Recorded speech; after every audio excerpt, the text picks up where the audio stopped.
Professors at the University of Virginia say they've had enough with letting sexual assault go unnoticed and unpunished at their school. Associate Professor Victoria Olwell says she was a student at UVA 25 years ago, and nothing has changed. I am so dismayed when I hear from my female undergraduate students that they feel as uncomfortable with the social culture here as I did as an undergraduate. It took a lengthy and well-documented article in Rolling Stone magazine to bring the issue to a national head, and that in itself is tragic. Sexual abuse and violence on college campuses across America is nothing new, as is the fact most schools do their best to cover it up. And plenty of administrations aren't doing nearly enough getting to the root cause of why it's allowed to happen. Let's welcome to MidPoint. He has testified more than 400 times at deposition, 80 times at trial as a security expert witness, a veteran private investigator with more than 44 years of training and experience in security, known as the crime doctor. Chris McGoey joins us today. Chris, thank you so much for being here. You're welcome. Glad to be here. Chris, our time is short, unfortunately, because we are watching the press conference in Ferguson, so let me get to the points right away.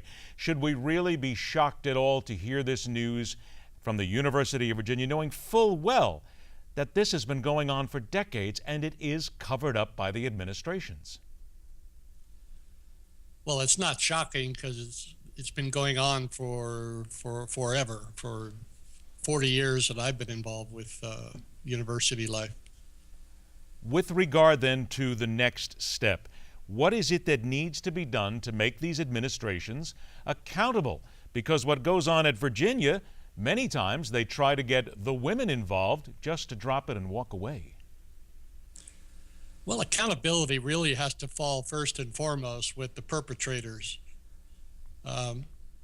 We have laws against sexual assaults. The university certainly has policies against sexual assault. The frat houses certainly have codes of conduct that don't condone that.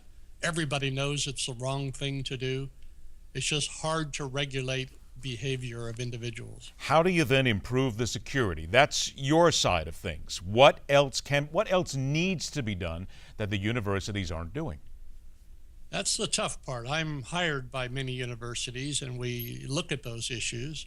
Again, when you're talking about personal behavior, personal conduct, personal decisions, it's extremely difficult.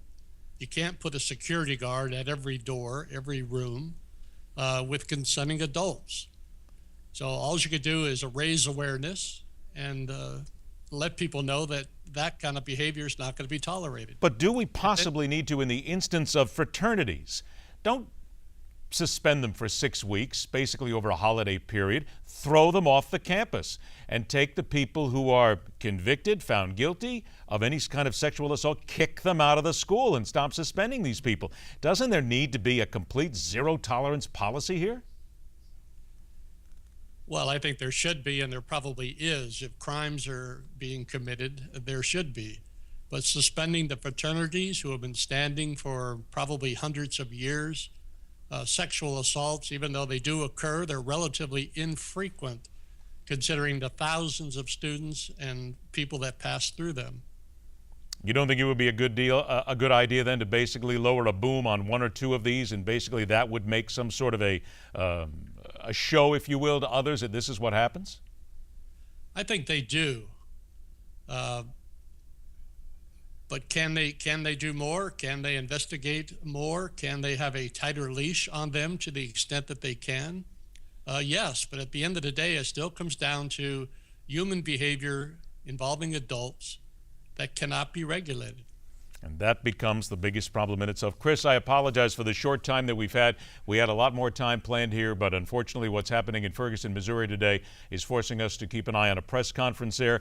We will have you back again soon and discuss this, because I fear that what we are seeing here is, again, just that tip of the iceberg, and we'll have a lot more to talk about in the future, unfortunately. Chris, thank you so much for your time, and a good holiday to you and your family.